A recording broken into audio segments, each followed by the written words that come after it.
yung microphone, yung sound system natin, tinitimpla pa, hindi pa makuha yung tamang timpla. Kaya minsan parang kumakalabog. Hindi mapili ni Jaime. Si Jaime talaga may nampalong.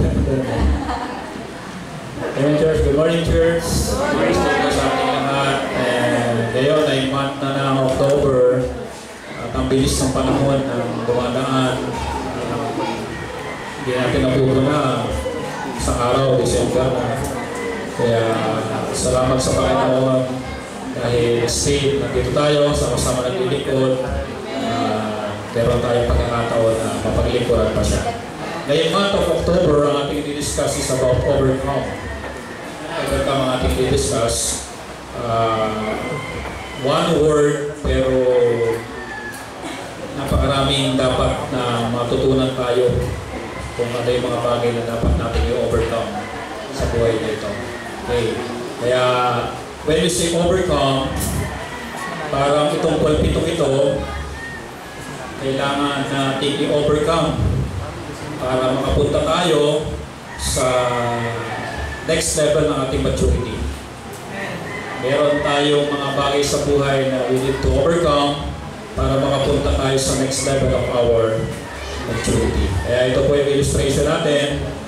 Kailangan sa Tagalog ng overcome, mapagtagumpayanan. Pag hindi mo yung pinagtagumpayanan, still, nagiging barrier yan sa buhay natin, nagiging sagabal yan, mananatiling yung maturity natin nandun lang kasi yung barrier na yun, hindi natin na-overcome. Sabi ng Bible, kailangan ng bawat Kristiyano ay lumalago. Till we all come.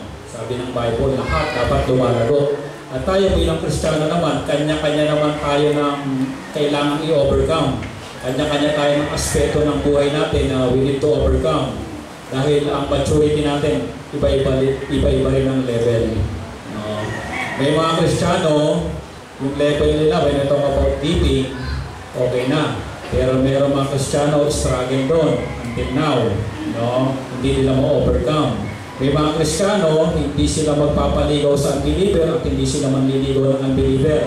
Ganun yung level of maturity nila. Pero may mga mananampalataya na pwede pang ligawan at pwede pang manligaw. Yun ang level of maturity. What I'm saying is, church, na kapag ganun ang buhay, we need to overcome para magkaroon tayo ng tinatawag na maturity. Huwag manatiling ganun kung hindi nagbigay ang Diyos ng isang salita na kakailanganin natin para tayo mag-mature. Ano po yun? Overcome. Sabihin niyo sa katabi niyo, overcome. Okay. Kung handa na, tayo ay lahat ay manalangin. Ang maraming Diyos, habang nabubuhay kami, pagkakataon at opportunity ito, Panginoon, para kami lumago at kanya-kanya kami ng dapat i-overcome. Pero sa buong ito, sa 5 linggo ng buong ito, tulungan mo kami at gabayan na makita namin kung ano yung mga dapat namin i-overcome. Nang sa gayon, makatungo kami sa aming next level ng aming maturity.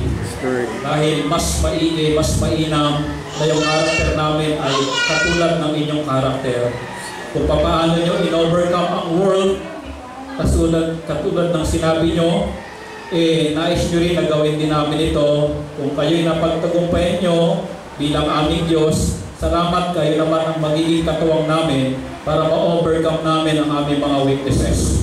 Salamat, Panginoon, at patawad sa anong pagkukulang namin, magmahatlangan ang aming gagawin, pag-aaral ng inyong salita. Sa halip, kayo lamang ang manguna sa amin, kayo lamang ang mabigyan namin ng panahon sa pangalan ng aming Panginoong Yesus. Amen. Amen. Apo na po tayong lahat. Overcome. First Sunday ng month na ito, ang ating i-discuss about overcome. Pupukosa natin muna ang topic na ito about yung dila. Maliit na sangkap ng ating pagkatao, pero kailangan itong i-overcome. Makikita natin sa discussion na ito kung ano ang nagagawa ng dila, kung ano ang lawak na nagagawa ng dila, saan patutungo itong lawak na ito kapag hindi natin ito na-overcome o hindi natin ito na-control. Handa na tayo, pag-uusapan natin, napakatalinong i-discuss ito ni Apostle James, yung patungkol sa dila. Siya yung naghayag at in-explain niya ng napakaliwanag kung ano meron sa ating dila. Sa ating dila. Okay. Ang dila ay hindi lamang natin nagagamit sa panglasa kung hindi meron pa itong ibang function. Kaya ito po yung ating i-discuss. Kaya mapalad tayo dahil meron tayong dila at tayo nakapagsasalita. Hindi natin kasama ngayon yung dating mag-aapil dito yung hindi siya makapagsalita, yung pipe. Pero meron pa rin siyang dila. Kaya lamang siguro kapag ikaw ay hindi makapagsalita, may problema rin yung tenga mo. Kaya mapalad tayo dahil tayo nakapagsalita. Pero may disadvantage yung tayo nakakapagsalita. Ito po yung ating i-discuss. May disadvantage ang dila na nakakapagsalita. Okay, handa na po ba? Amen. Okay. In the book of James, sabi ng Bible, chapter 3, verse 2, For in many things we offend all. Sa maraming bagay daw nakaka-offend tayo. Maraming bagay. Kaya nating i-offend ang tao sa maraming bagay. Pwede nating masaktan ang damdamin ng tao sa maraming bagay. Okay. If any man, kung sino man daw tao, offend not in word. Kung sino man daw yung tao, hindi nakaka-offend pag ibinuka yung bibig at nagsalita, anong klaseng tao ito? The same is a what? A perfect man. Kapag hindi ka raw nakaka-offend sa salita, ikaw daw po ay perfect man. Perfectong tao. Akala ko, pastor, walang perfectong tao. Meron po. Ang ibig sabihin po ng perfect man, matured. Matured na tao. Matured na Kristiyano. At sabing ganoon, dugtong pa ni James, kapag daw hindi siya nakaka-offend ng salita dahil siya'y mature and able also to bridle the whole body. When we say bridle, control. Kaya niyang kontrolin ang buo niyang katawan. Andyan pa po ba kayo? Amen. Ang Kristiyanong matured, he can control their tongue. Kaya niyang kontrolin ang kanyang dila. Ngayon, identification yun katangian po yun ng isang taong matured. Marunong makontrol ng dila. In vice versa, kapag hindi makontrol ang dila, hindi matured. Kuminsan ang maturity, sinusukat saan po? Sa pagbuka ng bibig. Okay. Didiscuss natin, ano ba ang kayang gawin ng dila? Okay. Verse number 3. Behold, bago po mga kapatid yung kayang gawin ng dila, pinakita muna ni James the importance of controlling our tongue. Nagbigay siya ng example. Ano pa example niya? Behold, take note for the word put. We put, ano po? Bits in the horse's mouth that they may obey us. And we turn about the whole body. Listen carefully, church. Pinapakita muna natin kapag may control. Ano po ang nature ng kabayo kapag walang tali? Ang nature ng kabayo, dadambayan. Sino po dito nasipa na ng kabayo? Ang kabayo, naninipa po yan. Ngayon, kapag walang tali ang kabayo, gusto mong hulihin, hindi mo aabutan ng kabayo. Mabilis tumakbo. Tumatakbo, nandadamba, naninipa, in other words, wild ang kabayo. Pero pansinin nyo mga kapatid, ang kabayo na wild, pag nilagyan mo ng bits, when we say bits mga kapatid, hindi po ito corn bits. Okay ba yun? No? When we say bits, headgear po ito. At nilalagyan ng paghagat sa labi, sa bibig ng kabayo.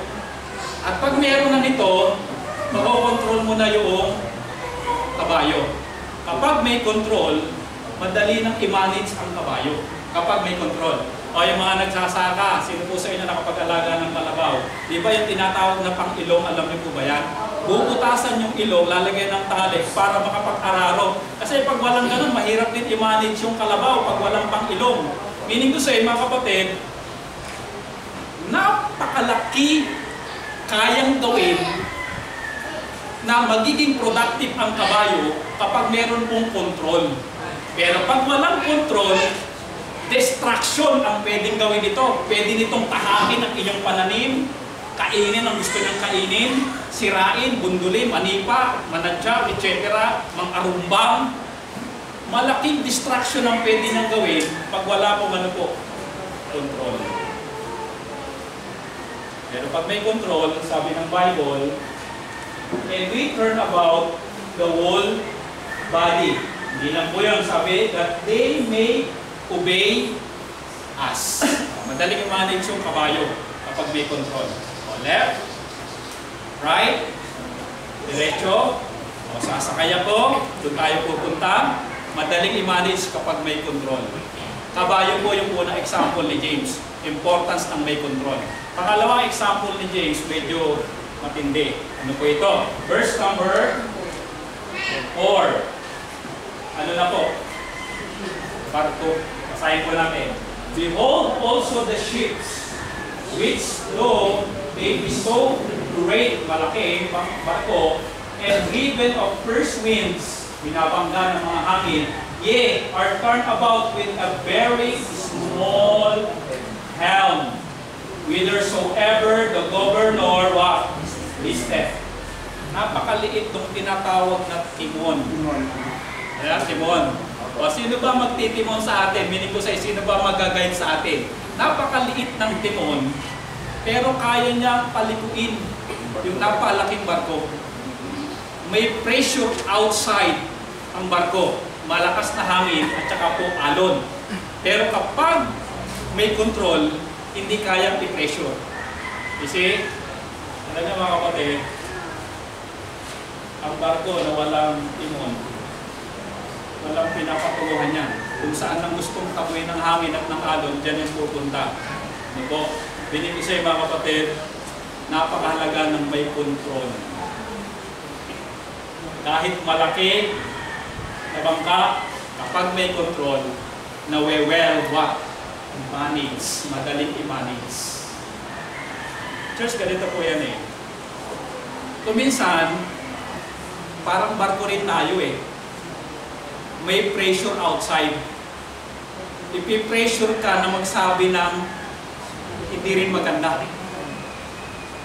Lalo na yung talaga namang, alam mo, may sasabihin ako sa'yo, ako, yan yung mga matitindi eh. Alam mo, sige, sasabihin, yung mga isi-single pang ganon. No? Pressure yan. Yung paglaki pa lang, may pressure ka na eh. Ano kaya mo sasabihin ito? Ano? Pressure yan. Ano po?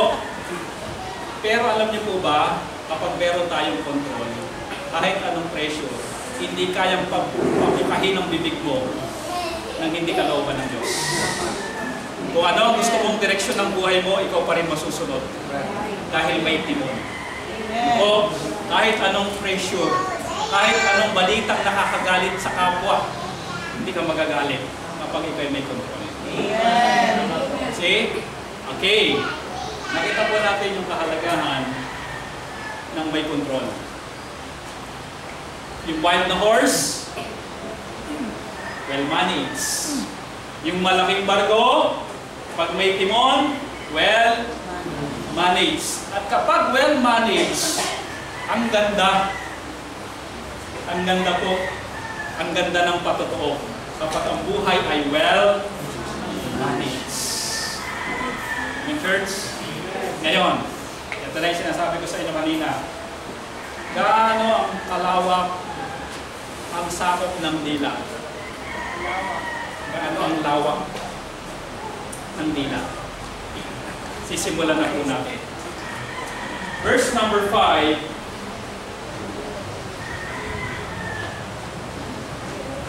Even so, binalik ni James ang alin sa dila. The tongue is a little member and boasted great. Ang liit-liit ng dila pero pwedeng magyabang ng napakalaki. Ay, pinsan ko si Duterte. Ninong ko yan. Kahit hindi. Behold, how great a matter a little kindled. When we say matter, that is ores, wood, or kagubatan. Diba? Ano ko minsan na naging sanhi ng isang sunog ng isang kagubatan? Diba? Magbato ka lang ko minsan ng sigarilyo sa gubat. Yun na ang simula ng sunog ng buong gubat. Forest fire. Ito, konting sindi lang, kaya niyang sunugin yung buong gubat. Yun po yung covered. Ganun po yung tongue. Kaya niyang sumunog ng gubat. Ganun katindi. At inilantulad mga kapatid, ang dila saan po? Saan po? Sa fire. Sa apoy. Tingnan nyo nga po yung dila kung nag-aapoy.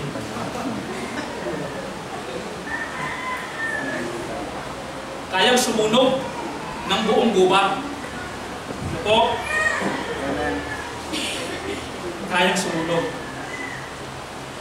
Yung lawak ng kaya niyang